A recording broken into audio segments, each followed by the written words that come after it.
Shalom jemaat Tuhan dimanapun kita berada, secara khusus kaum Bapak Mamre, untuk memulai bahan PA Mamre kita 7 April sampai tanggal 13 April 2024 dengan tema Pentar Melaskan Ranan dan teks Ayub 32 ayat 1 sampai 9 dengan tujuan mengetahui bagaimana cara Elihu orang muda berbicara terhadap orang tua dan bagaimana kita berkata-kata dengan baik. Sebelum kita membahas bahan renungan kita lebih jauh, mari kita satukan hati dan pikiran kita berdoa. Terima kasih Bapa yang baik atas firman-Mu. Kami mau lagi membahas firman-Mu, belajar karena kebenaran firman-Mu. Bersabdalah Bapa karena kami sudah siap. Melalui Putra-Mu Tuhan kami Yesus Kristus. Amin. Bapak kami Mamre, orang pintar pernah mengatakan kenali seseorang dari caranya berbicara. Kita akan tahu latar belakang sosialnya dan pendidikannya. Namun untuk mengetahui seseorang itu berhikmat dan bijaksana, kenali dia lewat pengalaman hidup yang membentuknya serta caranya mencari solusi dalam setiap masalah dalam kehidupannya.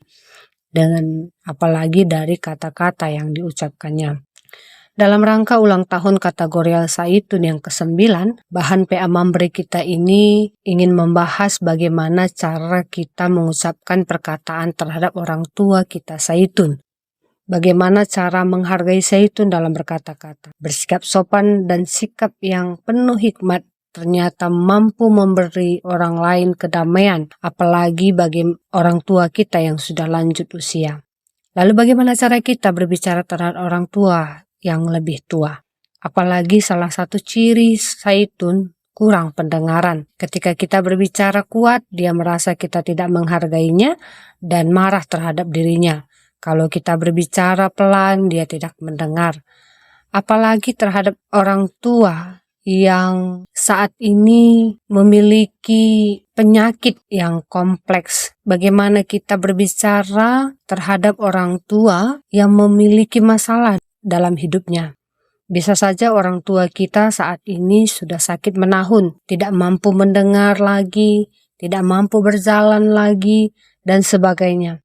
Bagaimana Mamre mampu mengutarakan pendapatnya terhadap orang tua dan bagaimana Mamre secara khusus memberikan kasih sayangnya terhadap orang tua melalui kata-kata.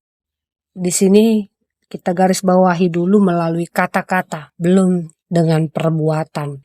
Artinya melalui kata-kata saja pun ketika kita menunjukkan bagaimana kita menghargai orang tua kita itu, orang tua Zaitun sudah sangat nyaman dan bahagia dengan kata-kata yang kita ucapkan. Dari kitab Ayub 32 ayat 1-9, di sini bagaimana percakapan yang terjadi antara Ayub dan ketiga temannya Elifaz, Bildad dan Zofar ditandai dengan tuduhan-tuduhan yang mereka layangkan kepada Ayub terkait dengan kesengsaraannya. Itu adalah hukuman dari Allah. Dan bagaimana kemudian Ayub membantah tuduhan-tuduhan tersebut dengan membela dirinya. Dari percakapan tersebut, Elihu mulai angkat bicara yang sebelumnya Elihu menunggu dengan menghormati yang lebih tua. Namun pada akhirnya ia turut berbicara. Dalam pasal 32 ayat 2-5. Elihu bin Barakael, seorang pemuda dari kaum Aram, menunjukkan kemarahannya. Kemarahannya ini ditunjukkan kepada Ayub karena Elihu merasa Ayub menganggap dirinya lebih benar daripada Allah. Selain itu, Elihu juga merasa marah terhadap ketiga sahabat Ayub karena mereka menyalahkan Ayub tanpa bisa memberikan argumen yang kuat. Jadi di sini Elihu tidak memihak antara Ayub dan ketiga sahabatnya. Namun dia memberikan nasihat kepada keempat orang ini. Sebagai penasehat yang baru, Elihu sebelumnya menahan diri untuk menyampaikan pendapatnya. Karena ia lebih muda dari yang lain. Namun ia yakin bahwa ia memiliki pemahaman yang cukup tentang penderitaan Ayub untuk memberikannya nasihat tentang sikap yang benar di hadapan Allah. Elihu percaya bahwa kebijaksanaan sejati berasal dari Allah. Inilah menjadi pertimbangannya untuk angkat bicara. Baginya, hikmat bukanlah hak eksklusif orang yang lebih tua. Hikmat datang dari roh Allah dan pemahaman yang diberikannya kepada manusia. Oleh karena itu, tidak hanya orang yang tua yang memiliki pemahaman tentang keadilan, tetapi juga orang yang lebih muda seperti dirinya dapat menerima hikmat dan pemahaman tersebut. Kisah Elihu dalam kitab Ayub memberikan gambaran yang kuat tentang bagaimana seorang pemuda dapat menghargai dan menghadapi orang yang lebih tua dengan bijaksana. Elihu meskipun manusia muda, menunjukkan kualitas yang sangat berharga dalam interaksi sosialnya, terutama dalam konteks hubungan dengan Ayub dan ketiga sahabatnya. Pertama, Elihu menunjukkan rasa hormat yang mendalam terhadap orang yang lebih tua. Meskipun ia memiliki pemikiran dan pendapatnya sendiri, dan bahkan mungkin saja pendapatnya itu benar, ia memilih untuk menahan diri dan mendengarkan pendapat orang yang lebih tua sebelumnya akhirnya menyampaikan sudut pandangnya sendiri. Sikap ini menggambarkan pentingnya menghormati orang tua. Yang kedua, Elihu menunjukkan bahwa hikmat sejati berasal dari Allah, bukan hanya dari usia atau pengalaman seseorang. Ia menyadari bahwa pemahaman tentang kebenaran dan keadilan tidak hanya dimiliki oleh orang yang lanjut usia, tetapi juga dapat diberikan kepada siapapun oleh Allah. Hal ini mengajarkan kepada kita pentingnya membuka diri terhadap wawasan dan pemahaman yang mungkin datang dari berbagai generasi.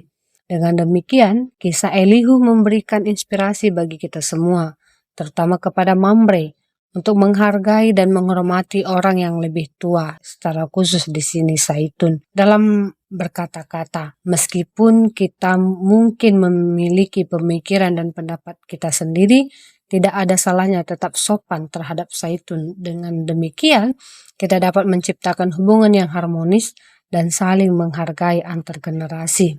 Orang tua juga tidak ada salahnya mendengarkan perkataan dari anak muda, karena belum tentu pendapat anak muda itu salah. Intinya saling menghargai dan menghormati menciptakan hubungan yang harmonis dan damai sejahtera. Tuhan Yesus memberkati. Mari kita satukan hati dan pikiran, kita berdoa. Terima kasih Tuhan atas firman-Mu. Hamba-Mu sudah selesai bicara. Biarlah Tuhan senantiasa bekerja lewat Roh Kudus, menyebarkan firman-Mu kepada hati semua anak-anak-Mu untuk lebih tetap sabar menghadapi tingkah laku orang tua dan pergumulan orang tua. Terima kasih Bapa. Ini doa dan permohonan kami serahkan kepada Yesus Kristus. Amin.